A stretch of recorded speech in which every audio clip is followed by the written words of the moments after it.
Vengan, amados hermanos, muy buenos días todos. Dios les bendiga. Les invito a que vayamos a nuestras Biblias. Estamos ya entrando, hermanos míos, en el capítulo 16 de Mateo. Los versículos que corresponden a esta mañana son del 1 al 12. Este sermón lleva por título Abrid los ojos. Dice así la palabra del Señor. Vinieron los fariseos y los saduceos para tentarle, y le pidieron que les mostrase señal del cielo. Mas él respondiendo les dijo: cuando anochece decís, buen tiempo, porque el cielo tiene arreboles, y por la mañana, hoy habrá tempestad, porque tiene arreboles el cielo nublado. Hipócritas, sabéis distinguir el aspecto del cielo, mas las señales de los tiempos no podéis. La generación mala y adúltera demanda señal, pero señal no le será dada, sino la señal del profeta Jonás. Y dejándolos se fue. Llegando sus discípulos al otro lado, se habían olvidado de traer pan. Y Jesús les dijo: mirad, guardaos de la levadura de los fariseos y de los saduceos. Ellos pensaban dentro de sí diciendo: esto dice porque no trajimos pan. Y entendiéndolo Jesús les dijo: ¿por qué pensáis dentro de vosotros, hombres de poca fe, que no tenéis pan? ¿No entendéis aún y os acordáis de los 5 panes entre 5,000 hombres y cuántas cestas recogisteis? ¿Ni de los 7 panes entre 4,000 y cuántas canastas recogisteis? ¿Cómo es que no entendéis que no fue por el pan que os dije que os guardéis de la levadura de los fariseos y de los saduceos? Entonces entendieron que no les había dicho que se guardasen de la levadura del pan, sino de la doctrina de los fariseos y de los saduceos. Oremos, amados hermanos. Dios bendito, damos gracias en esta mañana, Señor, porque eres bueno y para siempre es tu misericordia. Señor Padre, rogamos que en esta mañana seas tú abriendo nuestros ojos, Señor. Nos des una visión clara de las glorias de tu Hijo Jesucristo. Te pedimos, Señor, que nuestra poca fe sea alentada, Señor, sea madurada, sea cultivada, que podamos crecer, Señor, en poder ver con los ojos que tú nos has dado por fe, Señor. Que podamos, Señor mío, vivir de acuerdo a esta verdad, hablar de acuerdo a lo que está escrito, Señor, en nuestra esperanza bendita en tu Hijo Jesús, en esa fe, Señor mío, que Él nos manda tener. Que no se nos tenga que cuestionar, Señor, si todavía no entendemos. Señor Padre, te rogamos también por aquellos que, estando aquí, quizá aún no tienen ojos para ver a tu Hijo. Que tu Santo Espíritu, Señor, traiga vida, traiga luz y traiga visión, Señor, para venir a tu Hijo Jesucristo en arrepentimiento y fe. Te lo pedimos para su gloria y honra. En su nombre oramos. Amén. Pueden tomar asiento, amados hermanos.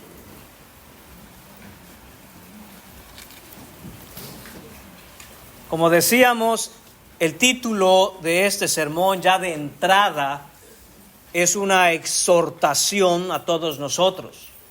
Abrid los ojos. Debemos, hermanos, vivir mirando, percibiendo, captando, apreciando quién es el Señor Jesucristo y todo aquello que el Señor hace a través de su bendita palabra, el poder de su Espíritu, que podemos resumir en una sola cosa: vivir por la verdad. En el año 1904, el escritor británico H.G. Wells publicó un cuento que lleva uno de los títulos más inquietantes de toda la literatura del mundo. Su obra, El país de los ciegos, ha sido hasta ahora disfrutada, analizada y, por qué no decirlo también, aplicada a muchas áreas de la vida. Permítame, hermano, hermana, contarle un poquito acerca de esta historia. El protagonista de esta historia es un hombre conocido como Núñez. Núñez era un montañista que cayó en un valle aislado de toda la civilización. Y había una particularidad en ese valle.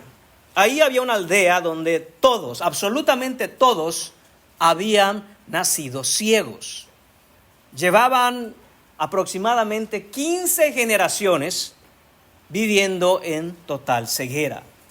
Entonces, al llegar accidentalmente Núñez por ahí, recordó aquel viejo proverbio que dice: en tierra de los ciegos el tuerto es rey. Y pensó: bueno, yo puedo ver, así que esta ventaja que es tan evidente me va a colocar por encima de todos, de tal manera que yo puedo ser su rey. Cuando Núñez comienza a hablarle a la gente de allí acerca de los colores de las flores, de la luz, de las montañas, del cielo, los habitantes del valle lo escuchan con gran confusión y también con mucha lástima. Al principio piensan que Núñez está delirando. Luego concluyen que este hombre es un ser inferior. Está mentalmente perturbado. Piensan que balbucea sin sentido sobre cosas que no existen. Los sabios del pueblo se reúnen, lo examinan y llegan a un diagnóstico médico. Los órganos prominentes que él tiene en la cara, estos órganos extraños que él llama ojos, son la fuente del problema. Son el origen de su delirio. Son órganos enfermos, órganos que producen alucinaciones. La solución, concluyen, con perfecta lógica, es extirpárselos. Había que quitarle los ojos a Núñez. Entonces, él podría ser normal. Entonces, él podría ser uno como ellos. Núñez comenzó a comprender algo que el proverbio no le había advertido.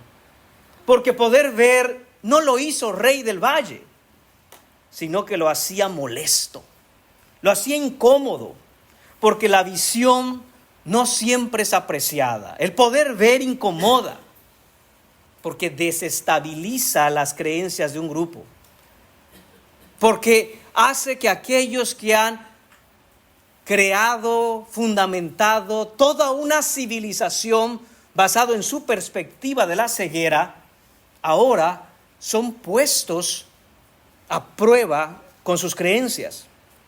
Ellos habían aprendido a vivir así y no todo el mundo estaba dispuesto a abrirse a las cosas que Núñez decía. Y aquí está, hermanos míos, el detalle que Wells construye con una maestría narrativa. Los ciegos del valle no saben que son ciegos. No experimentan su condición como una carencia. Para ellos es lo más normal. Para ellos no hace falta nada. Han construido sus vidas en un lenguaje, en una cosmovisión, en un supuesto de que en la realidad las cosas no se pueden ver. Así, este escritor, hermanos, Wells, demostró que el proverbio está equivocado. En el país de los ciegos, el hombre que puede ver no es el rey. Es un lunático, es una amenaza, es un loco. Es alguien a quien hay que silenciar, hay que corregirlo. Y si es necesario, hay que destruirlo para que deje de perturbar el orden establecido de las cosas. Hermanos, guardemos esa imagen en nuestra mente mientras vamos por el pasaje de hoy. Porque, hermanos míos, esto es lo que está ocurriendo. No me atrevo a decir si Wells, sabiéndolo o no, refleja muy bien la situación que estaba ocurriendo con los fariseos y saduceos en referencia a Jesús. Ellos vivían en una ceguera total, y aquel que no solo puede ver, pero puede dar la vista, era considerado como un loco, una amenaza. Había que silenciarlo, había que destruirlo. Pero aquí está la diferencia que nosotros vemos en nuestro pasaje con la narrativa de H.G. Wells. Junto a Jesús van 12 hombres que, aunque no podían ver, su maestro, su Señor, les había otorgado la vista. Ellos habían creído, eran hombres que habían dejado todo para seguirles, hombres que son testigos oculares del ministerio más glorioso de la historia humana. Y sin embargo, vemos en los versículos 5 al 12 de este pasaje, hermanos, que ellos también batallaban con poder ver. No eran ciegos al igual que los escribas y fariseos, que los saduceos, que los religiosos de ese tiempo. Pero ciertamente, hermanos míos, luchaban con un tipo de ceguera que es pasajera, porque aún el creyente batalla con poder ver a causa de la poca fe y por estar distraído en cosas de este mundo. Dos cegueras, hermanos, radicalmente distintas en su naturaleza, distintas en su origen y distintas también en su destino eterno. De modo, hermanos, que tendremos en esta mañana básicamente 2 puntos para este pasaje. Estaremos viendo primero la ceguera permanente de los perversos, versículos del 1 al 4. Y después pasaremos a la ceguera pasajera de los de poca fe, versículos 5 al 12. Así que sin mayor preámbulos, hermanos, vemos en el primer punto de esta mañana la ceguera permanente de los perversos, versículos 1 al 4, y dice lo siguiente: vinieron los fariseos y los saduceos para tentarlo. Lo que estamos viendo aquí, hermanos, recordemos el contexto. El Señor Jesús en el capítulo anterior, en el versículo 39, dice que despedida la gente, es decir, después de que alimentó a 4,000 hombres, sin contar mujeres y niños, Él despide a la multitud y escuche, entró en la barca y vino a la región de Magdala. Él estaba, hermanos, les recuerdo, en el área de Decápolis. Ahí es donde alimentó a las multitudes, a estas multitudes. Y ahora, hermanos míos, Él sube de nuevo a la barca y atraviesa parte del mar de Galilea. Se dirige de regreso al área de Jerusalén, al área judía, al área de Israel. Ahí está la región de Magdala. Y es interesante ver cómo, hermanos míos, después de que sale de Decápolis, en donde la gente estaba a sus pies, en donde la gente había reconocido que Él era el rey, el prometido a Israel, el rey de gloria que vendría. Al llegar a su tierra, al llegar a suelo de Israel, las cosas cambian. Apenas llega ahí, hermanos míos, vemos el texto en versículo 1, vienen los fariseos y los saduceos para tentarle. Mientras era recibido entre los gentiles, era rechazado entre los suyos. Y ahí están estos 2 grupos, 2 sectas religiosas, 2 clases sacerdotales, los fariseos y los saduceos. Hay algo muy interesante aquí, hermanos. Y es que los fariseos y los saduceos eran entre sí enemigos acérrimos. Los fariseos no podían ver a los saduceos, ni los saduceos a los fariseos. Eran agua y aceite, eran polos opuestos. Por un lado, los fariseos eran la élite religiosa conservadora. Recordemos que hemos dicho ya en otros sermones, ellos estaban preocupados por conservar la tradición de los ancianos. Poco les importaba si eso era respaldado por la palabra de Dios o no. Ellos creían en la tradición. Por otro lado están los saduceos, que eran el sentido contrario. Eran el polo opuesto. Los saduceos eran los liberales de la época. Eran aquellos que decían, no podemos seguir viviendo a la antigua. Tenemos que cambiar nuestras formas, tenemos que tener otro estilo de vida, otras creencias. Ellos abrazaban la idea de poder incluir entre todas las cuestiones doctrinales aquello que el Imperio Romano había importado hasta Israel. Por lo tanto, fariseos y saduceos no convivían. Y sin embargo, aquí, hermanos míos, vemos que ambos grupos estaban unidos contra el Señor Jesucristo. Esto es lo que vemos inmediatamente, hermanos. Esto es lo que vemos, hermanos, cuando 2 aparentes enemigos se dan cuenta de que hay un enemigo mayor. Y entonces liman sus diferencias y se unen. ¿Qué tenemos aquí, hermanos? Tenemos que entender una cosa muy importante. Tenemos que entender que mientras alguien no sea nacido de nuevo, mientras alguien no tenga su lealtad plena y su fe y su confianza en el Señor Jesucristo, en el fondo son exactamente lo mismo. No hay verdadera diferencia. Lo que ha ocurrido en este mundo, hermanos, es algo absolutamente perverso. Se ha obstruido, se ha ocultado y obstaculizado la verdad. Se ha tomado entonces la mentira y se ha dividido en dos. De tal manera que se le ofrece al mundo una de dos opciones: conservadores o liberales, de derecha o de izquierda, republicanos o demócratas, de este color o del color contrario. Y muchos caen, hermanos míos, en las mentiras del diablo, creyendo que uno de los dos es el bueno y el otro es el malo, apoyando unos a uno porque creen que ese es el verdadero, mientras que señalan al otro como falso. Hermanos, a decir verdad, el diablo se ríe de ello, porque ha logrado el gran engaño a la mente y corazón del hombre. Mientras no se tenga a Jesucristo como Señor y Salvador, mientras Jesucristo no sea el Rey soberano en todo lo que hacemos, estaremos en un lado de la misma mentira. Así estaban estos hombres. Eran ciegos, completamente ciegos. Eran ciegos, guías de ciegos, y los dos van a caer a fin y a cabo en el hoyo. Están unidos contra el Señor Jesús. Vienen para tentarle. Vienen para buscar algo en qué acusarlo.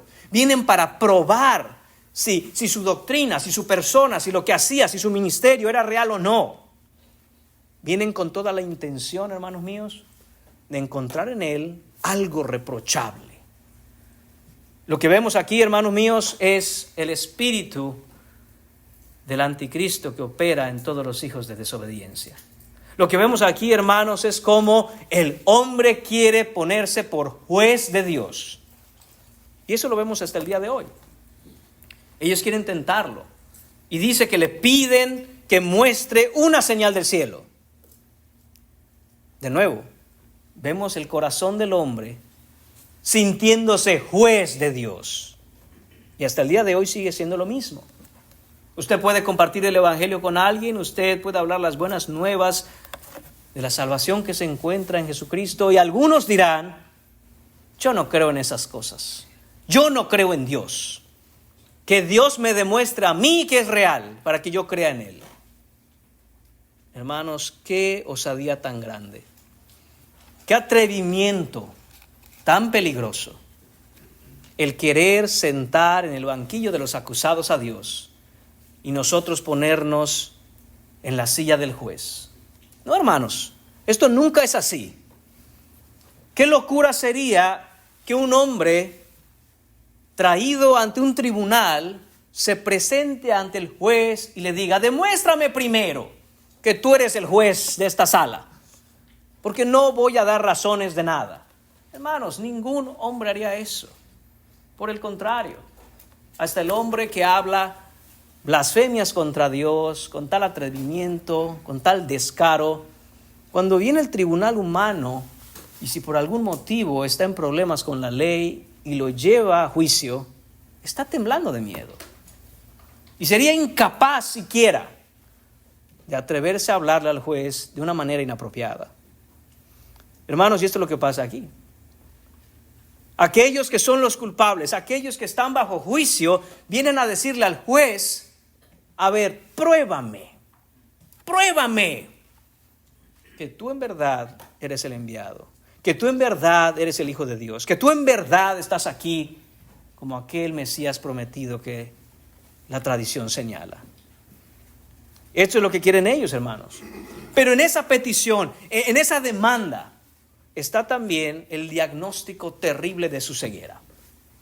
¿En verdad quieren una señal del cielo? Ellos están pidiendo algo que sea innegable, algo que sea impresionante, algo que venga del mismísimo cielo. ¿Acaso Mateo no ha registrado ya una cantidad innumerable de milagros? ¿Acaso, hermano mío, Jesús no ha demostrado vez tras vez que Él es el poderoso?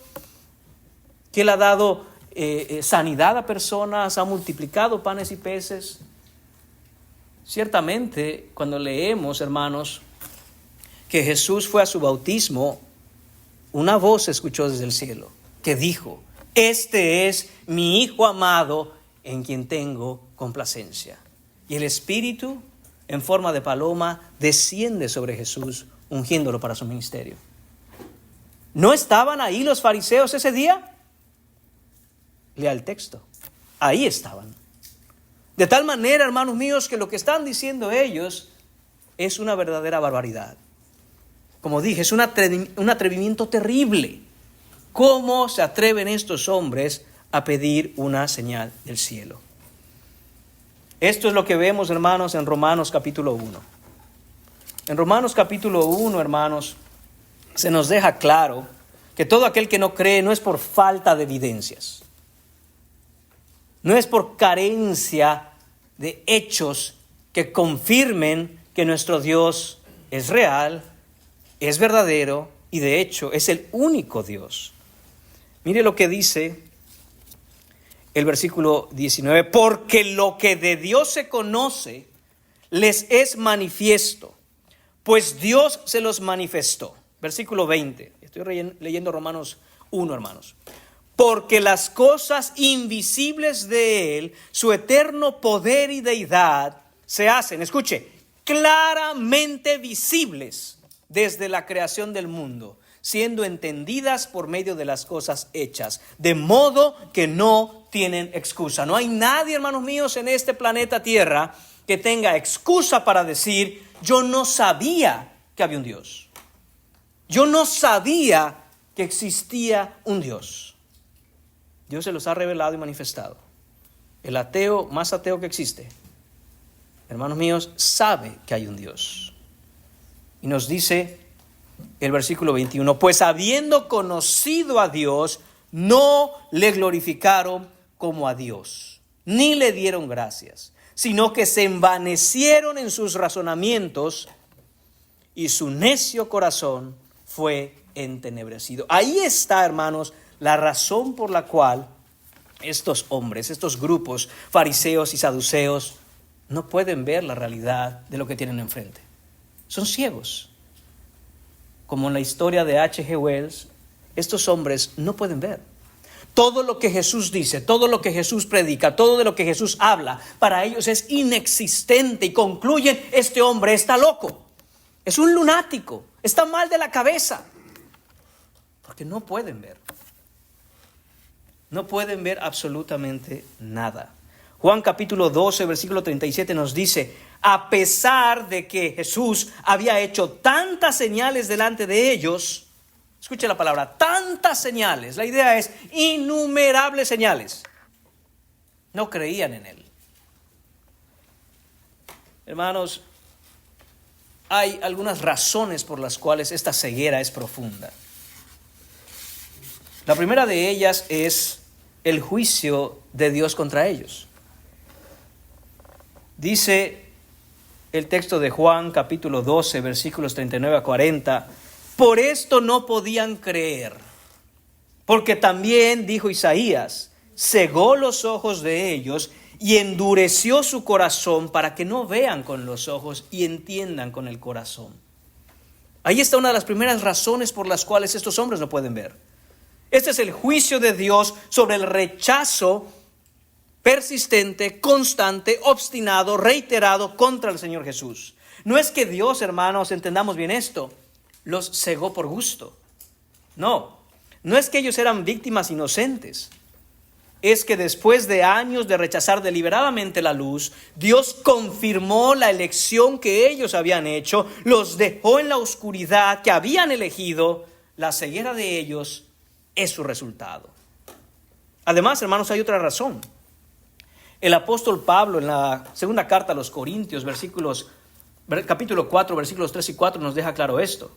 Si nuestro evangelio está aún encubierto, entre los que se pierden está encubierto, en los cuales el Dios, con D minúscula, el Dios de este siglo, escuche, cegó el entendimiento de los incrédulos, para que no les resplandezca su luz del Evangelio de la gloria de Cristo, el cual es la imagen de Dios.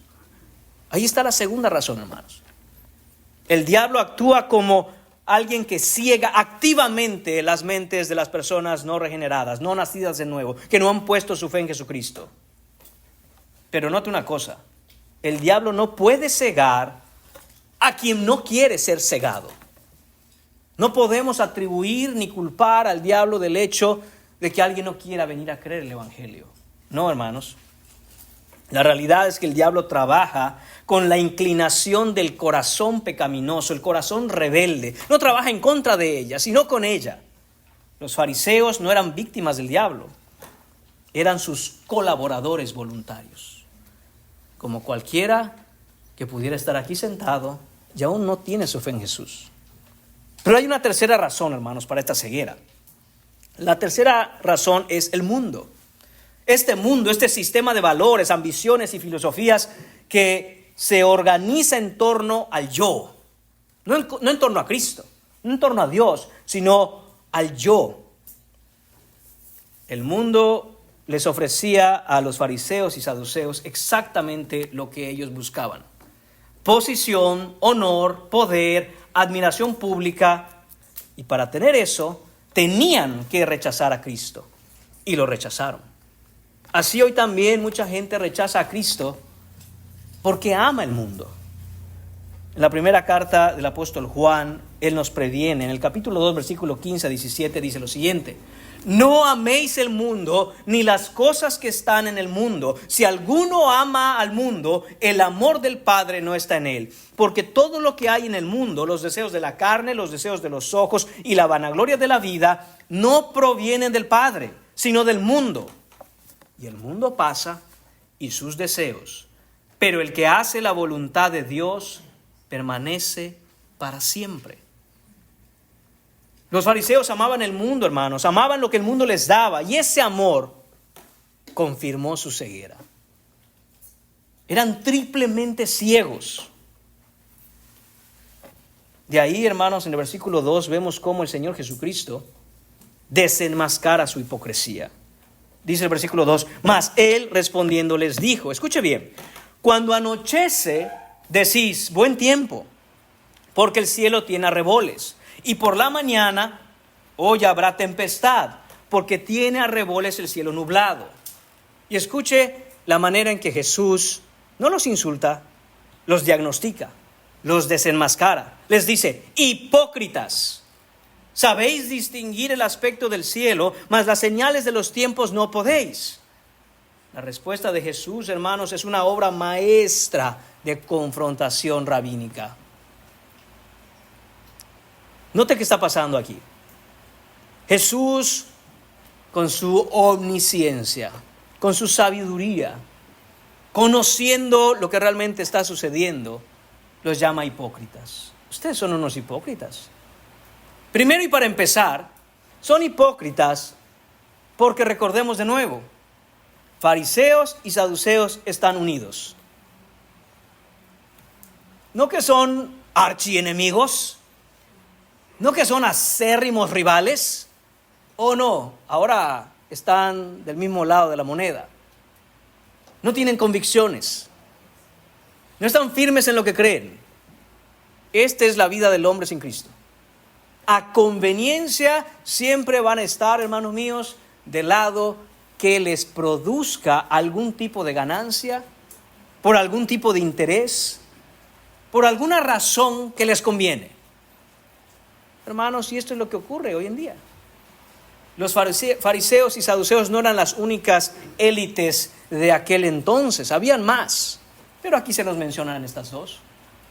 Para poder entendernos un poco mejor, hermanos, ¿cuáles serían las élites que gobiernan en nuestro mundo el día de hoy? Bueno, para decirlo muy a la ligera, es como pensar, hermanos, en los partidos políticos en un país.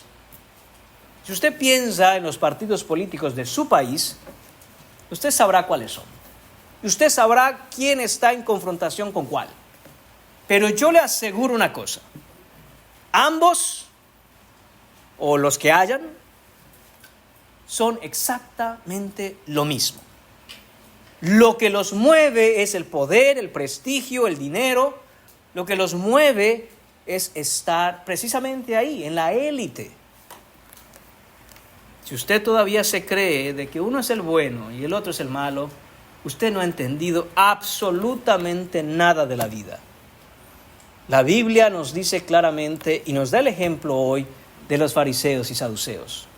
A conveniencia se alinearán a aquello que mejor les convenga. A conveniencia. Jesús les dice, ustedes son unos hipócritas. Es lo que son. Ustedes no están en favor de la verdad, están en contra de la verdad. No importa qué título les pongan, no importa qué etiqueta tengan, están en contra de la verdad. Hable usted a cualquiera de los políticos en turno, sean de derecha, izquierda, conservadores, liberales. Hábleles de que sobre ellos existe uno que es mayor que ellos y al cual deben servir, postrarse y como cantábamos al principio, y aceptad su ley. Y enseguida, hermanos míos, se irán en contra suya. Por muy conservadores que sean, el hecho de que sean conservadores, hermanos, no significa que eso es correcto. Conservador simple y sencillamente significa que quieren salvaguardar, preservar, conservar, valga la redundancia, la tradición. No es intrínsecamente buena ni intrínsecamente mala. Eso depende de qué tradiciones sean. Si fuera una tradición cristiana, gloria a Dios. Pero los fariseos eran conservadores, querían preservar la tradición. Pero eran unos hipócritas, porque ellos no estaban por la verdad, preservando la verdad, salvaguardando la verdad, proclamando la verdad, predicando la verdad. No hacían nada de ello. Pero hay otra razón, hermanos, que nos señala el texto por lo cual Jesús les llama hipócritas. Note lo que dice. Porque ellos, los fariseos y saduceos, les dice, saben distinguir muy bien el aspecto del cielo. Dice que por la mañana ellos decían, hoy habrá tempestad. ¿Cómo lo sabían ellos? Hermanos, por una sencilla razón que es válida hasta nuestros días. Hay arreboles en el cielo. ¿Qué son los arreboles? Bueno, es muy sencillo. Usted sale por la mañana cuando el sol apenas aparece, o sale y observa el cielo por la tarde cuando el sol se oculta, y empiezan a ver, usted podrá ver, hermanos, en las nubes, unos colores entre anaranjados, violeta, esos son los arreboles. Por una razón meteorológica, hermanos, cuando en una tarde haya arreboles en el cielo, al día siguiente hará buen tiempo. Y esa mañana, si hay arreboles en el cielo, significa que al siguiente día habrá mal tiempo. Entonces, esto era un conocimiento popular común de la época y como dije, es un fenómeno meteorológico que hasta el día de hoy ocurre. Y es así como funciona, hay una razón para ello. No voy a entrar en detalles, hermanos, pero usted si quiere averiguarlo. Los fenómenos meteorológicos, la atmósfera, esto, lo otro, hacen que la refracción de los rayos del sol en diferentes momentos del día nos den esas tonalidades hermosas que Dios pone en el cielo. Y estos hombres entendían eso, hermanos. Entendían eso y podían determinar, decir, hoy habrá tempestad, tiene arreboles el cielo nublado. O hoy habrá buen día, tiene arreboles. Eso era lógico. Pero note esto. Y aquí está el punto que carga, hermanos, de hecho, todo el pasaje. Todo el pasaje que vamos a predicar esta mañana, hermanos, se fundamenta en esto que está diciendo Jesús aquí. Saben distinguir el aspecto del cielo. Saben mirar en lo natural, en lo físico, las cosas que ocurren. Y han aprendido a pronosticar qué es lo que va a ocurrir. ¿Por qué? Por cuestiones obvias. Jesús, hermanos míos, no está reprendiendo el hecho de que ellos hayan podido entender esto. Ellos habían entendido cómo funcionaban estas cosas. El problema es este. Dice así: las señales de los tiempos no podéis. Jesús les está diciendo, a ver, ¿qué son ustedes? ¿Meteorólogos o teólogos? ¿Qué es lo que son? porque ustedes como teólogos son muy buenos meteorólogos. Es decir, han aprendido las cosas en lo natural, pero la función que ustedes debieran realizar no es el de la meteorología, sino el de la teología. Ustedes se supone que son los llamados a guiar al pueblo de Israel a su rey, y no lo hacen. No han entendido, escuche bien, no han entendido, no pueden discernir los tiempos. Como dije, aquí se fundamenta, hermanos míos, todo el pasaje. Todo el pasaje se fundamenta en el entendimiento de los tiempos. ¿Qué está diciendo Jesús? Está diciendo que, como ya mencioné, esta gente estaba encargada de entender, discernir, conocer, saber el plan redentor de su Dios para poder decirle al pueblo, esto es lo que hay que hacer. Este es el tiempo en el que el Mesías ha aparecido. Este es el tiempo que el Señor señaló desde la antigüedad y ha llegado nuestro Mesías. Ustedes son unos hipócritas, les dice Jesús. Se las dan de sabios y son necios. Se las dan de meteorólogos y no saben nada de teología. ¿De qué sirve un teólogo si de lo que más sabe es de meteorología? Contrate usted, hermano mío, hermana mía, a cualquier persona para que le haga un trabajo y que esa persona sea malísima en aquel trabajo, pero sabe hacer muy bien otras cosas. ¿De qué le sirve? ¿De qué le sirve? No sirve de absolutamente nada. Esta es la paradoja, hermanos, de la ceguera espiritual. El mismo ojo que ve lo temporal, lo físico, lo natural, no puede ver absolutamente nada de lo eterno. Jesús, como dije, los llama hipócritas. Las señales de los tiempos no podían ser discernidas por aquellos que estaban de hecho puestos en este mundo precisamente para ellos. Este tiempo del que habla Jesús no es un tiempo cronológico. No es el simple transcurrir de las horas, de los días, de los meses o de los años. La palabra griega utilizada aquí es la palabra kairos, no cronos. Cronos se refiere a horas, minutos, segundos, semanas, tiempo físico. Aquí la palabra kairos se refiere al tiempo del cumplimiento, al tiempo decisivo, a la obra redentora del Señor. Jesús les dice, ustedes viven en el cronos, pero no saben nada del kairos, y ese es un grave problema. En Génesis capítulo 3, versículo 15, estaba tipificado cada sacrificio levítico anunciado por cada profeta de Israel, y ahora aquello que eso apuntaba está aquí, y ellos son incapaces de verlo. Lucas capítulo 19, versículo 41-44 nos dice lo que Jesús miró cuando vio a Jerusalén. Cuando llegó cerca de la ciudad al verla, escuche esto, Jesús lloró sobre ella. Lloró, hermanos, al ver a su pueblo, a los suyos, al pueblo de Dios perdido, ciego. Oh, dice Jesús, si también tú conocieses, note eso, si también tú. En Lucas, hermanos míos, el registro que nos hace el evangelista deja ver el corazón de Jesús al darse cuenta de que los gentiles podían ver quién él era. Pero su ciudad, Jerusalén, no.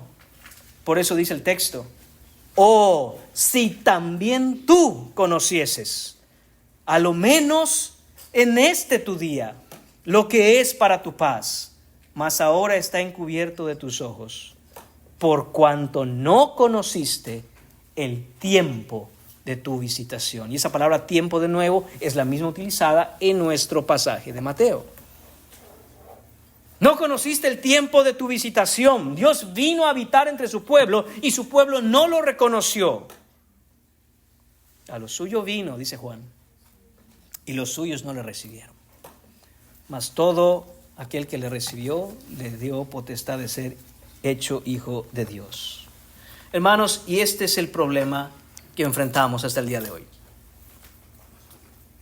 El problema, hermanos míos, es que corremos un riesgo grande cuando como cristianos nos informamos, aprendemos, conocemos teología, sabemos doctrina, sabemos cuál es la tradición, aprendemos el lenguaje, cumplimos con nuestras diversas obligaciones, entre comillas, digo la palabra obligaciones cristianas, y decimos, qué bien estoy yo con Dios. Cuando muchas veces el Señor miraría a su iglesia, miraría a nuestra iglesia y dijera, oh, si también tú conocieses, ¿en qué tiempo vives? Porque parece que conocen muy bien las cosas que les rodean en lo natural, pero son ciegos ante el tiempo de su visitación, ante el tiempo en que Dios ha decidido bendecirles, traerles la verdad, tener la palabra de Dios constantemente, y siguen ciegos ante los tiempos de Dios. ¿Sabes en qué tiempo vives, hermano, hermana? ¿Te has preguntado en qué tiempo vives? No estamos en el tiempo, hermanos míos, para estar perdiéndolo como si no fuera a regresar nuestro Señor Jesucristo.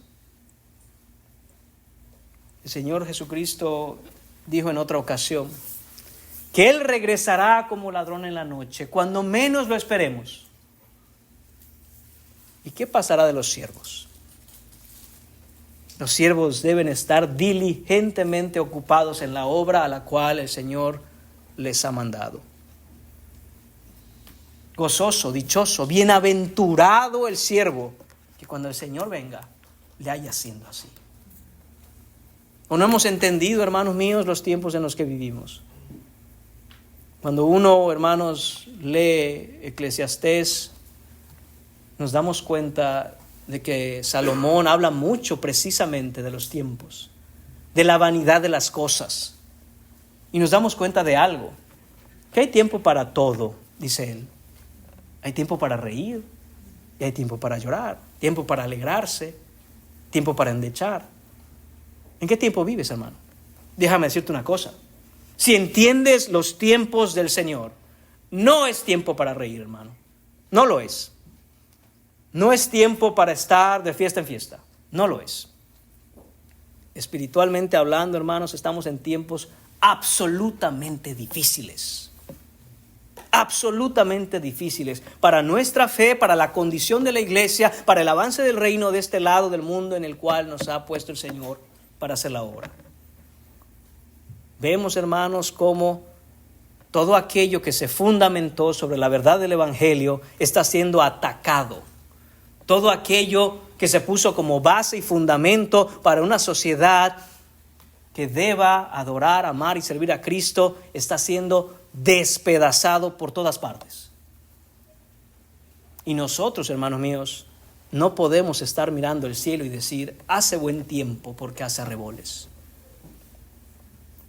Hipócritas, nos diría el Señor, porque no han abierto los ojos al tiempo en el que están viviendo.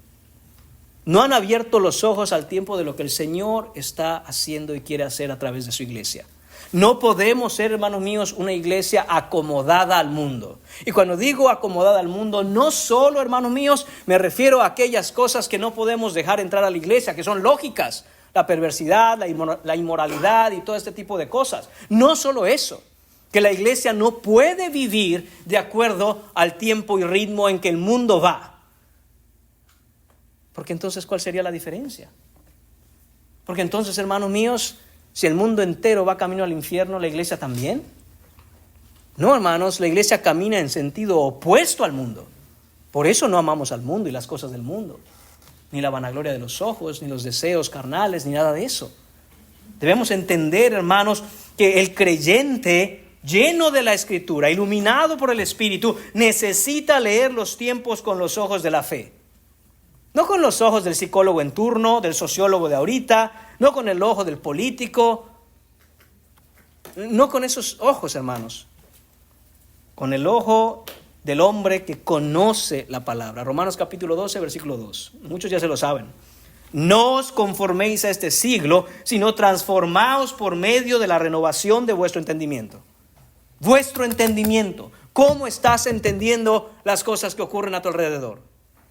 No somos, hermanos míos, seres humanos creados aleatoriamente, al azar, por coincidencia. Y que nuestras vidas, hermanos, pues hay que hacer lo mejor que se pueda con ellas. Después de todo, hay una imagen que guardar, ¿verdad? Hay una fachada que mostrar a los demás. No, hermanos, no a eso estamos mandados. Estamos mandados, hermanos, a cumplir con el mandato del Señor. La ceguera de los fariseos, hermanos míos, es la ceguera del siglo en que vivimos. Es la ceguera a los valores. Es el amor por las ambiciones. Es por buscar las prioridades del mundo presente. Todo eso que ha penetrado y corrompido nuestra vida espiritual, nuestra visión de lo eterno. El mundo, hermanos, les había enseñado a ver con los ojos del poder, del prestigio y de la conveniencia. Y con esos ojos nunca se podrá ver a Cristo. ¿Qué ojos tienes tú? ¿Cuáles son los ojos que tienes en esta mañana? Mira además el versículo 4. La generación mala y adúltera demanda señal, dice Jesús. Pero señal no les será dada, sino la señal del profeta Jonás. Y dejándolos, se fue. Hermanos, este es el problema más grande que enfrentamos. Si no podemos discernir los tiempos, si no podemos hablar, hermanos, de aquello que nos ha tocado vivir y por lo tanto nuestra función en esta sociedad, en este mundo, si no podemos determinar y entender correctamente para qué es que Dios nos salvó y por qué seguimos en este planeta vivos respirando, este puede ser nuestro destino, hermanos. Y esto es durísimo. ¿Qué seguimos esperando?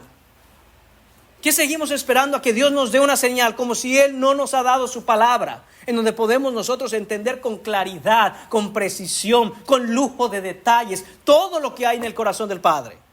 Jesús le dijo a sus discípulos en una ocasión: ya no les llamo siervos, sino amigos, porque el siervo no sabe lo que su Señor tiene. Pero yo todo se los he dado a conocer.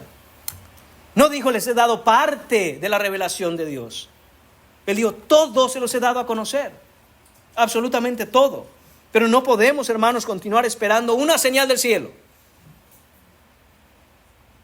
¿Hacia dónde se dirige tu vida? ¿Cuál es el plan que tú tienes para ti, para tu matrimonio, para tu casa, para tu hogar, para tus hijos, para tu familia? Aprende a ver más allá del hoy. Aprende a ver más allá del cielo con arreboles. Tienes que ver hacia la eternidad. ¿Qué va a ser de tus hijos, de tus nietos, de tus bisnietos? ¿Qué va a ser de ellos? Dirán: hubo un hombre, mi tatarabuelo fulano, mi bisabuela fulana, que se entregó a Cristo, y desde entonces nuestra familia ha sido señalada a seguir a los pies del Señor. ¿O qué dirán? Si yo te pregunto quién fue tu tatarabuelo, probablemente ni lo sabes. ¿Sabes por qué? Porque no hizo ninguna diferencia en lo que tú eres hoy. Es exactamente lo mismo, repitió el mismo patrón que por generaciones, generación tras generación, siguió al mundo. Pero hermano, hermana, tú ya no eres así. Si tú veniste a Cristo, si has sido rescatado por Cristo, tú ya no eres así. Hubo un parteaguas, hubo una diferencia, hubo una generación, un linaje completo que fue rescatado de las tinieblas y fue traído a la luz admirable. Vive entonces, compórtate entonces, decide entonces, ten vista entonces como uno que está en la luz, como uno que puede ver. No como estos escribas y fariseos, que lo único que son es religiosos. Son religiosos y nada más. El Señor les dice que no hay ninguna otra señal para ellos. Hermano, y déjame decirte lo mismo a ti. Ante lo que el Señor está trabajando en tu corazón a través de tus circunstancias, no te sientes a esperar una señal. Ya hay una señal. Para nosotros está en el pasado. Para los fariseos y saduceos estaba en el futuro. ¿Qué señal es esa? Dice el Señor Jesucristo. La señal del profeta Jonás. ¿Has visto la señal del profeta Jonás? Si eres cristiano, tienes que haberla visto. Si no has visto la señal del profeta Jonás, entonces no eres cristiano. ¿Y cuál es esa? Hermanos, ya nos lo ha dicho Jesucristo. Mateo registra en el capítulo 12, versículo 40, por el cual ya pasamos, que esa es la señal que ellos iban a ver. Y sigue siendo, hermanos, la misma señal por la cual todo cristiano debe vivir hoy. Así como Jonás estuvo en el vientre del gran pez 3 días, así estará el Hijo del Hombre 3 días y 3 noches en el corazón de la tierra. Pero resucitará. El Cristo resucitado es todo lo que necesitas para saber qué hacer con tu vida. El Cristo resucitado es la razón por la cual sigues vivo. El Cristo resucitado, hermano, hermana, es la razón que debe delimitar tu camino hacia adelante. Es todo lo que necesitamos. Ya está dado. Esa es la señal. Y les dijo a ellos, esa señal tendrán. Y dejándolos, dice el texto, se fue. De nuevo, hermanos, como cristianos, no podemos, ante lo que el Señor está trabajando en nosotros, ante la voluntad del Señor que nos está dirigiendo hacia lo que debemos hacer. No podemos, hermanos míos, por los tiempos en que vivimos, sentarnos a esperar y decirle a Dios, dame una señal, dame una señal, dame una señal, dame una señal. Mira a Cristo resucitado y actúa en consecuencia. Él está vivo, con todo lo que eso implica, hermanos.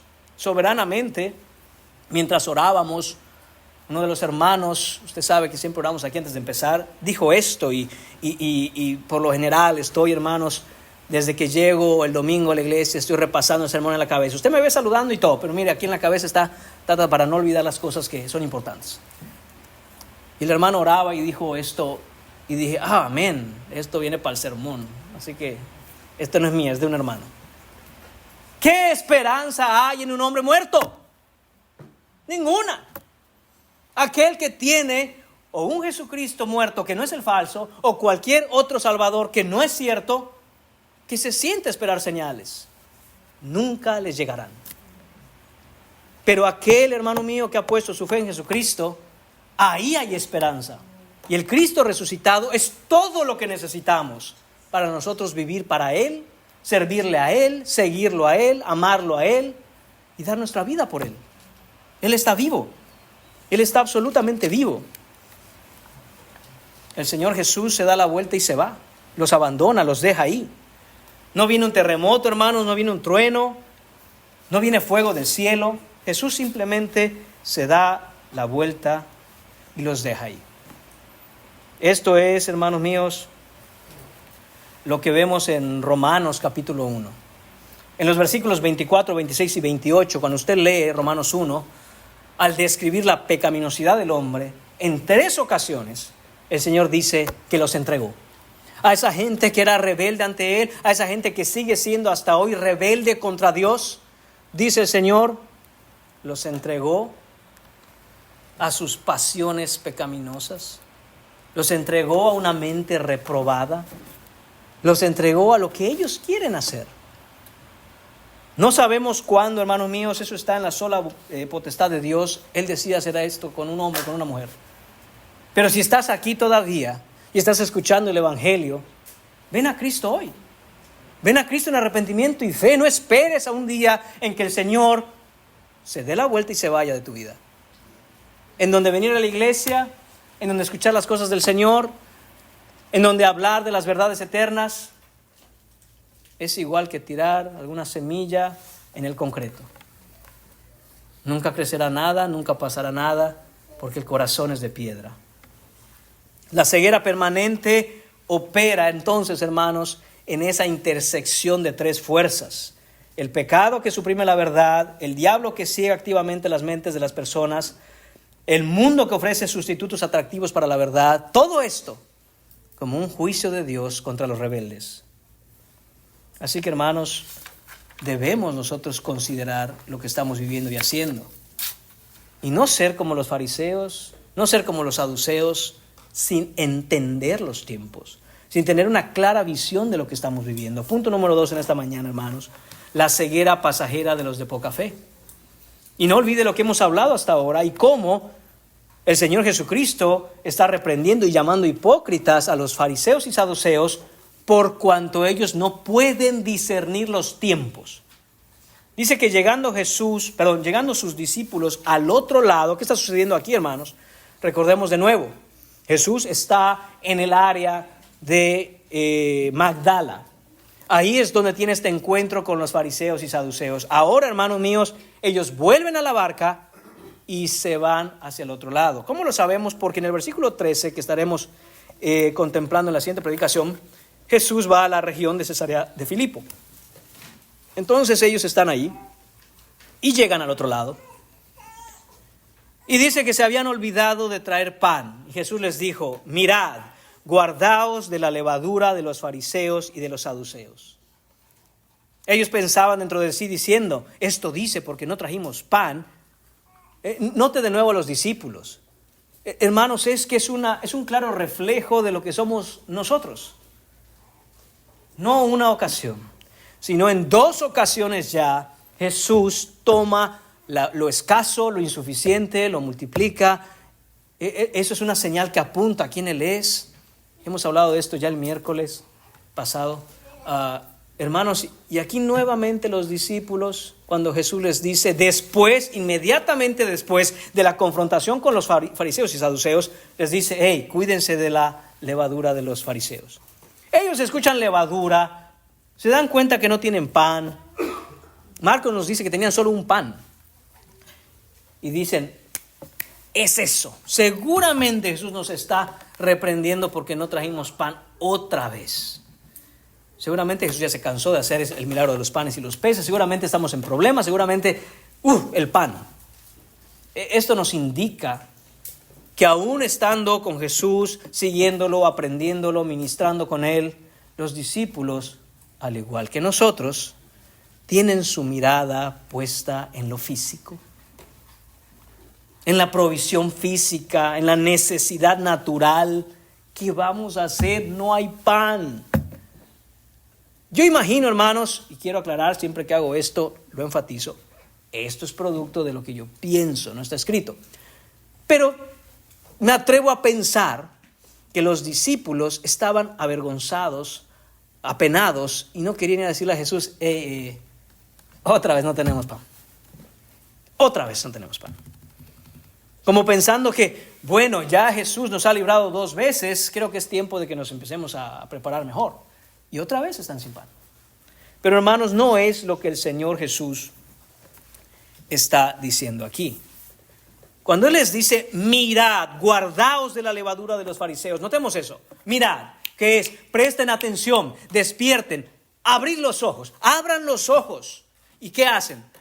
Guárdense de la levadura de los fariseos. Esa palabra guárdense no es escóndanse, es cuídense, tengan cuidado, estén alertas.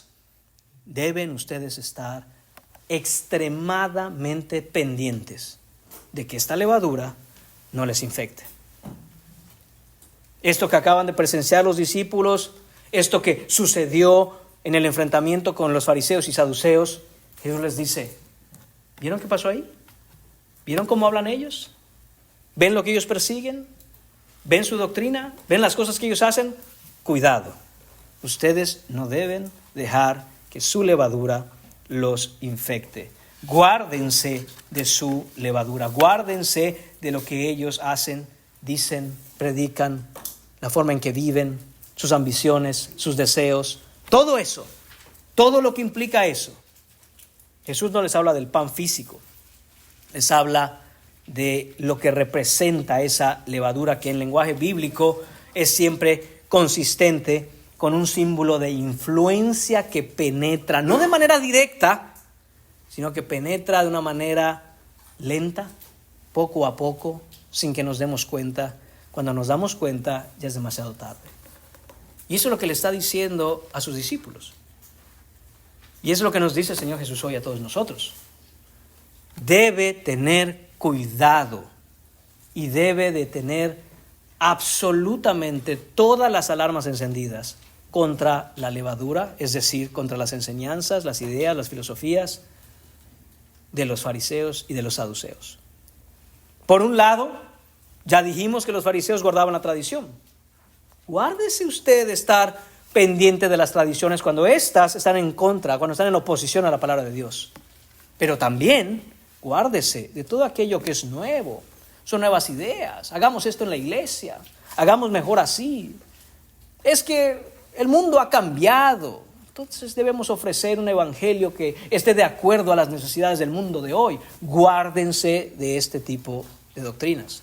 Guárdense del espíritu de la doctrina de los fariseos y saduceos, que es buscar prestigio, que es buscar poder, que es buscar comodidad, que es buscar que le vean y digan, por un lado, oh, qué religioso, o por otro, oh, pero qué bien conecta con aquellos que están en el mundo y necesitan tanto. Cuidado con estas cosas, dice el Señor Jesucristo. La doctrina falsa no necesita, hermanos míos, ser la mayoría en un lugar para penetrar y ser letal. Basta con un poco de levadura para que se me leude toda la masa.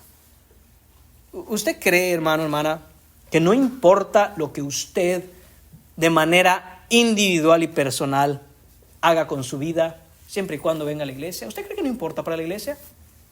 Importa, e importa mucho. La manera en que usted vive en casa, la manera en que usted se comporta, la manera en que usted educa a sus hijos, la manera en que usted vive su vida, afecta la vida de la iglesia. Afecta la vida de la iglesia. Y nos afecta a todos. Debemos cuidarnos. Si amamos a nuestra iglesia, si amamos al Señor Jesucristo, si amamos a los hermanos, debemos cuidarnos de la levadura de los fariseos y saduceos.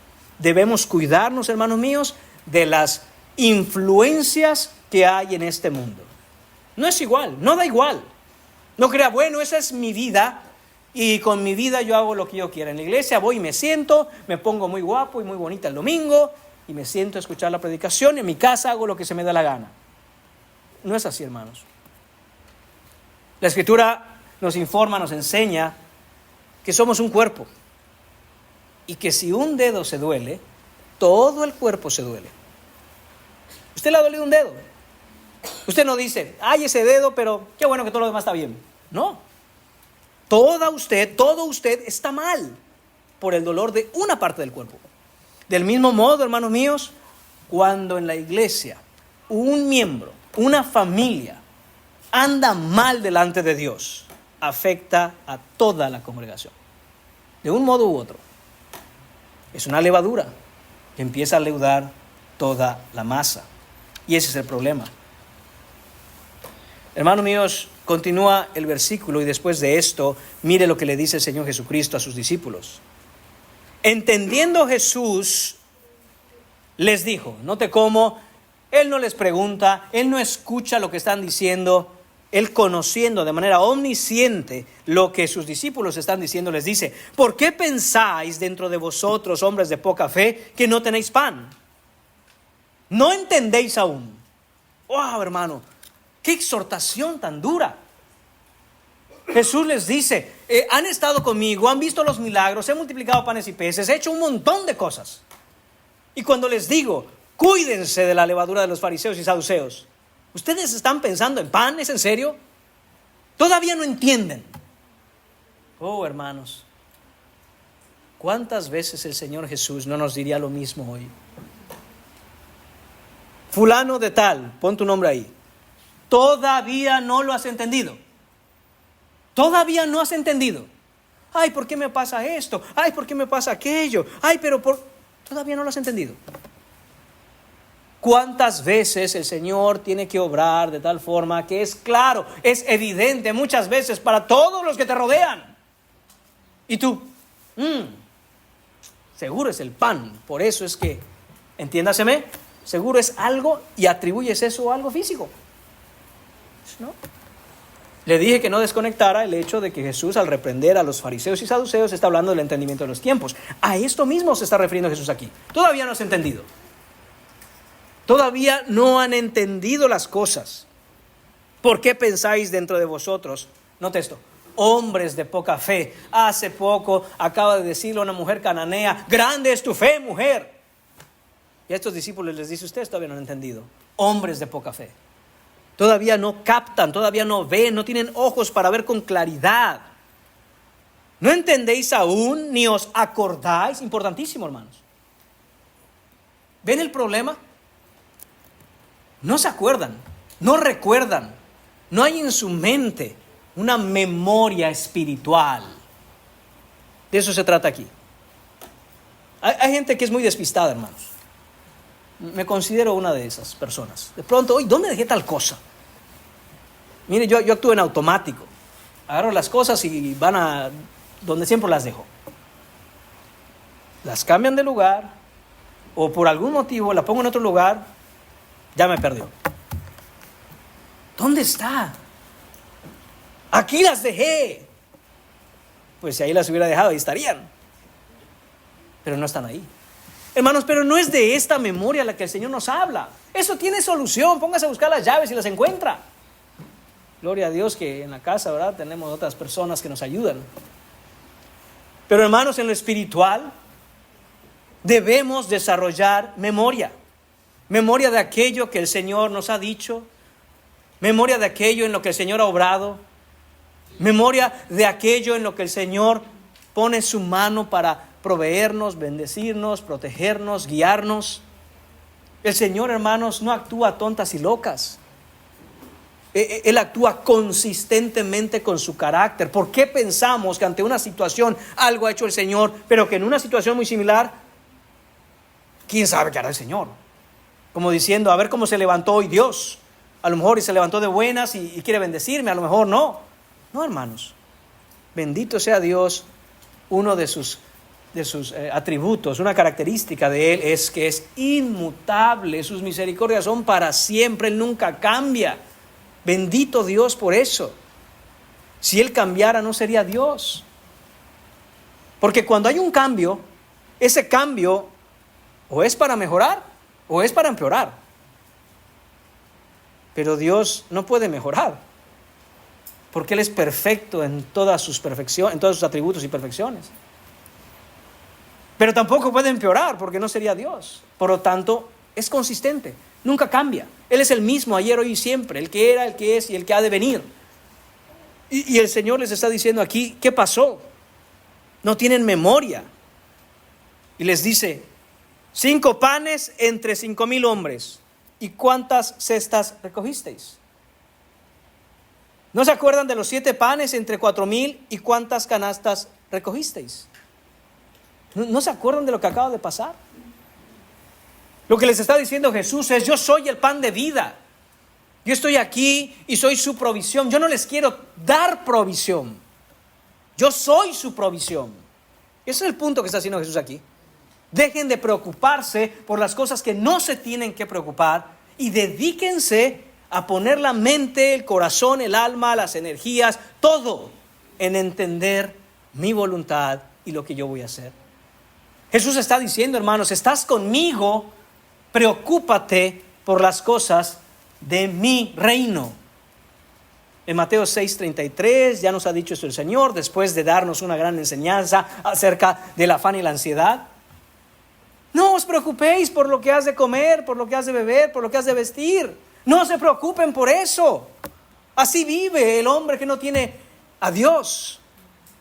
Dice, hasta los gentiles se preocupan por esas cosas, pero vosotros tienen un Padre. Y miren lo que hace su Padre, le da de comer a las aves. Todos los días comen esos pájaros. ¿No valéis vosotros mucho más que unos pajarillos? El problema es este. Dedíquese usted a buscar el pan físico y descuide lo espiritual. Y verá cómo esta vida en este mundo le dirige, ese camino que usted tome, le dirigirá en última instancia a la condenación eterna. Dedíquese a buscar, Mateo 6:33, primeramente el reino de Dios y su justicia, y todas las demás cosas serán añadidura. Jesús está diciendo, hermanos míos, que la aplicación de ese texto debían haberlo entendido estos hombres aquí. siguen preocupados por el pan. Les estoy hablando de cosas espirituales, les estoy hablando de sus almas, les estoy hablando de la protección, el cuidado que deben tener de estas cosas que los fariseos y saduceos predican. Y parece ser que a pesar de que ellos han venido a Cristo, todavía hay un velo que les impide ver completa y plenamente quién es Jesús, porque siguen mirando lo mismo que miran los fariseos y saduceos, lo físico, el pan. ¿De qué sirve el pan, hermanos, cuando los tiempos son los que son? De ninguna manera estoy diciendo, deje de trabajar, no mantenga a su familia. No, hermanos, es cuestión de prioridades, que es diferente. Sabemos que hay cosas necesarias, muchas cosas son necesarias, pero no todas las cosas tienen la misma prioridad. El Señor Jesús nos instruye y nos dice, la prioridad es lo espiritual. ¿De qué sirve, hermanos, que por ejemplo se esté quemando la casa y usted esté muy preocupado por las flores del jardín? Ay, es que mi jardín tiene que verse muy bonito. Un hombre verdaderamente insensato, mal de la cabeza, sin ningún tipo de entendimiento, se preocuparía de proteger las flores del jardín si su familia y su casa están en llamas. ¿Quién haría eso? Ese es, hermano mío, hermana mía, el hombre que, la mujer que está preocupada porque se vean bien las cosas físicamente, por tener la provisión física para mantener cierto estilo de vida, para poner una fachada ante los demás que ellos sí tienen y sí pueden. Y la casa se les está quemando con toda la familia adentro. Con toda la familia adentro. Oye, pero tu casa se está quemando. Pero ya viste qué bonita está la fachada de mi jardín. No hablemos de eso, ¿ok? Hablemos de qué bonito he dejado el jardín. ¿Viera cuánto me costó aquella flor? Vea cuánto ya gasté en poner este jardín así. Este hombre está loco, es un insensato, es un negligente. De hecho, debería parar en la cárcel o en un manicomio por vivir así. Papá, mamá, ayúdenme, me quemo. Hijo, estoy atendiendo el jardín. ¿O no quieres flores bonitas en la casa? Es que, hermanos, parece que es un chiste, pero es la realidad. Una generación completa en casa, siendo educados por la televisión, siendo educados, adoctrinados y llevados con perversidad a ideas desde las escuelas, desde los lugares en donde son expuestos a diferentes ideologías. Ah, pero es que el padre y la madre están trabajando. ¡Qué responsables son! De nuevo, hermanos, no estoy diciendo que no se trabaje. Estoy diciendo que hay prioridades. Y nadie nunca podrá pagar con dinero el alma de sus hijos cuando estos, si no están en Cristo, lleguen al infierno. ¿Qué vas a hacer?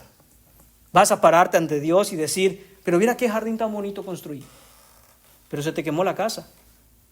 Ay, no seas tan negativo, veamos lo positivo de las cosas. No, hermanos, tenemos nosotros que entender, tenemos nosotros, hermanos míos, ser como aquellos 200 principales hijos de Isaacar, que eran entendidos de los tiempos y sabían lo que Israel debía hacer. Esa es la realidad que enfrentamos, hermanos. Y muchas veces queremos no decir ciertas cosas porque entendemos que cada quien tiene su vida, cada quien toma sus decisiones, cada quien es libre. No vivimos en una secta, por supuesto que no, hermanos. El cristianismo no es una secta, es justo lo opuesto. Vivimos en la libertad con que Cristo nos ha rescatado. Pero hermano, hermana, te digo una cosa. Todavía no entiendes los tiempos. Todavía estás muy preocupado por el pan.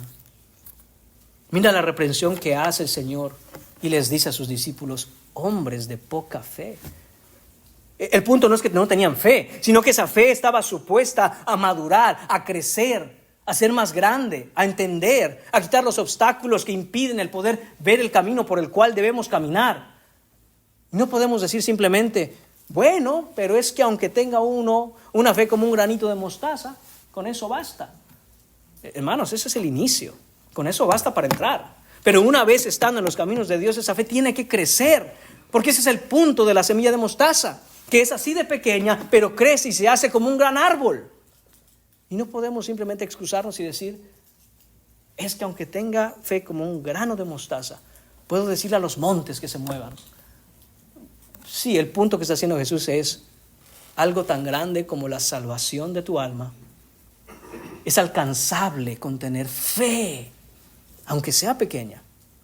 Pero recuerde, pero esa fe tiene que crecer, no se puede quedar ahí.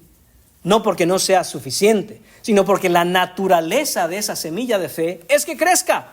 Es la evidencia de que esa semilla es real. Si no crece, esa semilla nunca fue real. Por eso necesitamos, hermanos, crecer en estas cosas. ¿Cómo es que no entendéis, dice el Señor en el versículo 11, que no fue por el pan que os dije que os guardéis de la levadura de los fariseos y de los saduceos? Es esto. Entonces entendieron, termina el versículo, que no les había dicho que se guardasen de la levadura del pan, sino de la doctrina de los fariseos y de los saduceos. Es de ahí, hermanos, que nosotros tomamos el entendimiento de lo que Jesús está hablando con respecto a las enseñanzas de los fariseos y saduceos. Es de aquí. Lo importante que vemos aquí, hermanos, es algo. Y es que si somos verdaderos discípulos, ante nuestra ceguera pasajera, el Señor no nos dejará ahí. La evidencia de que hemos venido a creer en el Señor Jesucristo verdaderamente es que nuestra ceguera, incluso como discípulos, no es permanente, es pasajera. Es pasajera porque nuestra fe no ha sido ejercitada, nuestra fe aún es pequeña, nuestra fe está siendo distraída por los afanes del mundo. Y el llamado que hace el Señor Jesucristo hoy a todos aquellos que ya creen en Él es que miremos las cosas desde el entendimiento de la fe, no desde el entendimiento de lo físico, de lo material, no desde qué es lo que va a pasar conmigo. Hermano, en realidad, ¿qué importa lo que pase con uno? ¿Qué importa lo que pase con uno? Confiemos, entreguemos nuestra vida en que el servicio al Señor es suficiente para que nuestra vida tenga sentido. El buscar, hermano mío, hermana mía, que nuestras almas crezcan en comunión y dependencia con nuestro Cristo es suficiente. Eso es suficiente. No hay nada más que nosotros podamos necesitar sino a Cristo Jesús. Todo lo demás es añadidura y debe estar en función de aquellas cosas que nosotros vamos a hacer para el reino. Todo, repito, todo lo demás, toda esa añadidura es en función de aquello que nosotros vamos a hacer para el reino. Piensa, ¿para qué trabajas? Es que hay que trabajar. No, yo sé que hay que trabajar, yo también trabajo. La pregunta es, ¿por qué? ¿Por qué lo haces? ¿Te has puesto y te has sentado un día? Probablemente no, porque este mundo es así. Te tiene encadenado. No puedes ni siquiera sentarte y meditar por la Escritura, lo que la Escritura dice o afirma. Y piensa, ¿por qué trabajo? ¿Lo haces por tener un prestigio? Porque te vean y te miren en el trabajo y digan, wow, qué buen trabajador. Hermano, se debe trabajar bien para honrar al Señor. No para buscar prestigio, no para buscar fama, no para que te lo aplaudan y digas, qué buen trabajador soy. No, se trabaja bien, hermanos, porque debemos honrar al Señor en nuestro trabajo. Pero ¿por qué lo haces? ¿Por qué? Y enseguida nuestra mente va a lo físico, ¿no es cierto? Pues si no trabajo, hermano, ¿con qué como? Uno no anda por allá en la calle y la comida aparece por todas partes. Hay que comprarla, se paga con dinero. Este mundo funciona así, es cierto. Entonces es porque necesitas provisión, es porque necesitas comer. La pregunta persiste, ¿por qué comes? ¿Por qué comes? Algunos comen mucho, algunos comen poco, pero todos comemos. ¿Por qué comes? Y obviamente, si somos sinceros, decimos, bueno, la realidad es que, aunque como muchas cosas por gusto, en última instancia como para no morirme. Si no como, me muero. Usted deje de comer un tiempo y al principio se va a sentir muy bien porque va a estar delgado como siempre quiso. Pero continúe sin comer y usted se muere. Entonces uno dice, como para no morir, como para estar vivo. Para vivir es que como. Y la pregunta persiste, ¿y para qué vives?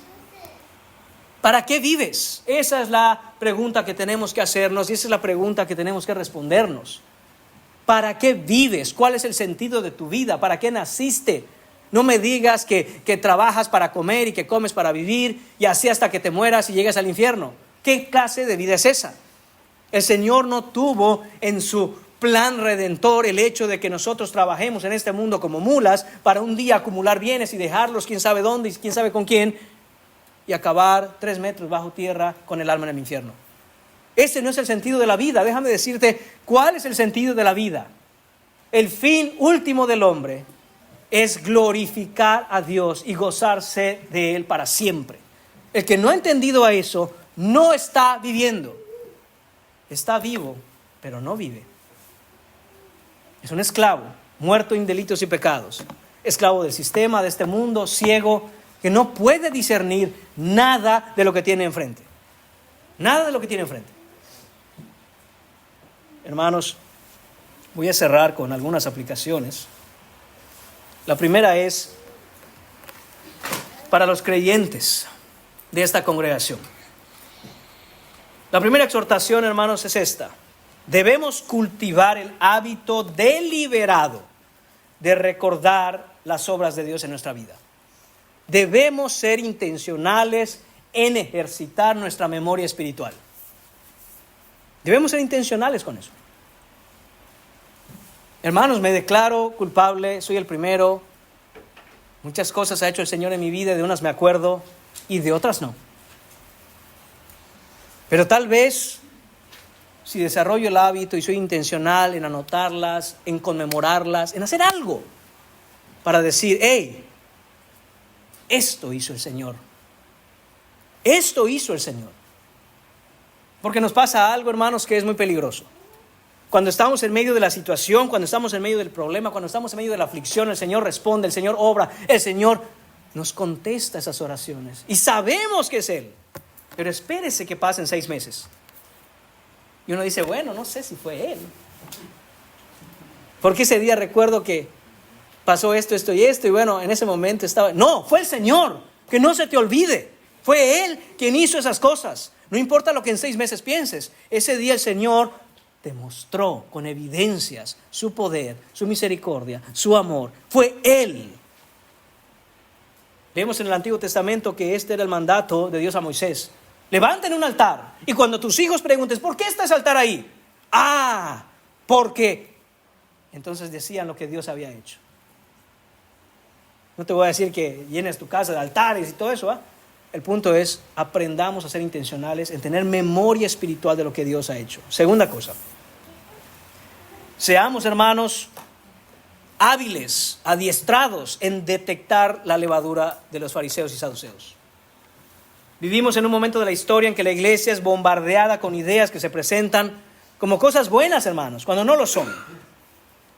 Todas esas levaduras penetran silenciosamente nuestras conciencias, nuestras mentes, nuestro corazón. Y si no somos, vuelvo a usar esta palabra, intencionales en estar detectando esto, hermanos, el día de mañana vamos a estar como los saduceos y fariseos.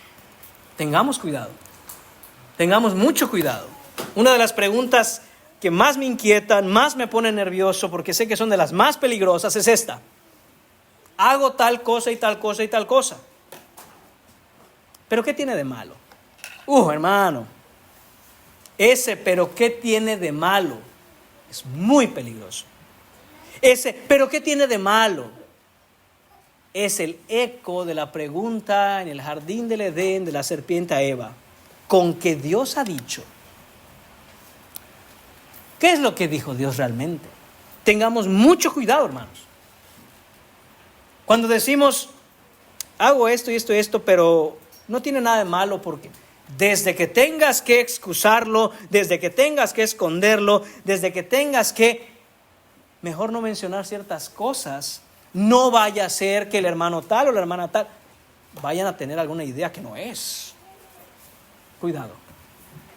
Entiende los tiempos que estamos viviendo. La levadura de los fariseos y saduceos está por todas partes. Y a veces, hermanos, detectarla es difícil. Porque no está aparte, está dentro de la masa. Y dices, pero la masa es buena. Sí, pero detecta que no entre levadura. Porque una vez que entre, es imposible sacarla. Cualquier persona que haga pan sabe eso. Échale levadura a la masa. Y ya que haya leudado, diga, a ver, sepárela. Es imposible. Ya leudó. Ya fue. Tercera exhortación. Hermanos, debemos aprender a discernir los tiempos. Nosotros vivimos en un kairos, en un tiempo, no en el tiempo cronológico. Un kairos específico de la historia redentora. Debemos saber en qué tiempos estamos viviendo. No es el mismo tiempo en el que vivieron los apóstoles, hermanos. El tiempo de la revelación apostólica, el tiempo en donde se puso el fundamento, ya se cerró. Pero hermanos, tampoco estamos viviendo un tiempo ordinario. No vivimos en un tiempo común y corriente. Ciertamente no vivimos como en el tiempo que viven los inconversos. Vivimos en la era del Espíritu, entre la primera y la segunda venida de Cristo. Vivimos en el periodo de la gran comisión que se cumple en todas las naciones. Vivimos tiempos, hermanos, de una creciente apostasía y al mismo tiempo de un avivamiento en partes del mundo que antes no se veía. Vivimos, hermanos, en tiempos que demandan discernimiento, valentía y fidelidad. Y debemos aprender a vivir en consecuencia. Debemos aprender a mirar la obra de Dios y trabajar en la obra de Dios de acuerdo a lo que Él está haciendo. No podemos ser necios, no podemos ser ciegos. Tenemos que discernir bien los tiempos. Y hermanos míos, la cuarta exhortación es a que no vivamos ciegamente tras la corriente del mundo. Ya hemos citado Romanos capítulo 12, versículo 2. No conforméis a este siglo, sino transformaos por medio de la renovación de vuestro entendimiento, para que comprobéis cuál sea la buena voluntad de Dios, agradable y perfecta. Si no estás activamente, hermano mío, haciendo lo necesario para transformarte por medio de esa renovación de tu entendimiento, hermano, despierta. Despierta, hermano. Despierta, porque el creyente que no renueva su entendimiento a través de la palabra de Dios, jamás crecerá. Y más temprano que tarde es un seguidor de Cristo inconsciente que es arrastrado por la doctrina de este mundo. Y para aquellos que, y con esta termino, hermanos, que están aquí y no han venido a Cristo Jesús, no han puesto su fe en el Señor, no creen en Cristo, les digo que vengan a Jesucristo hoy en arrepentimiento y fe genuinamente. Efesios capítulo 5, versículo 14 dice: despiértate tú que duermes y levántate de los muertos y te alumbrará Cristo. Esa es la promesa para todo aquel que viene a Jesús. Y te alumbrará Cristo. Esa es la esperanza. Ese es el evangelio. No somos nosotros los que nos alumbramos a nosotros mismos. No es la voluntad humana la que penetra la oscuridad. Es Cristo Jesús. Porque Él dijo: yo soy la luz del mundo. El que me sigue no andará en tinieblas, sino que tendrá la luz de la vida. Él es quien enciende los ojos del alma, hermano, hermana. Ese es el que enciende los ojos de tu vida, amigo que te encuentras aquí hoy. Que la Escritura esta mañana no regrese vacía y que el Espíritu que inspiró las palabras las aplique con poder soberano a nuestros corazones y que podamos vivir para Él como es debido. Oremos. Señor y Padre, damos gracias en esta mañana, Señor, por tu bendita revelación. Señor mío, te pedimos primeramente que nada, Señor, el perdón de nuestros pecados en Cristo. Perdónanos, Señor, ante la ceguera de nuestros corazones, la lentitud, Señor, y la necedad que aún mora en nosotros como creyentes. Ayúdanos a entender los tiempos que vivimos, Señor. Ayúdanos a entender, Padre, que hemos sido llamados con una misión específica, que hemos sido llamados, Señor, para vivir no de acuerdo al mundo, sino de acuerdo al reino. Padre, rogamos por todos aquellos que, Señor Padre, no tienen ojos para verte. Dales ojos, dales visión, dales luz para mirar su grande necesidad que tienen de salvación y corran a ti en arrepentimiento y fe. Te lo pedimos para la gloria de tu Hijo Jesús. Amén.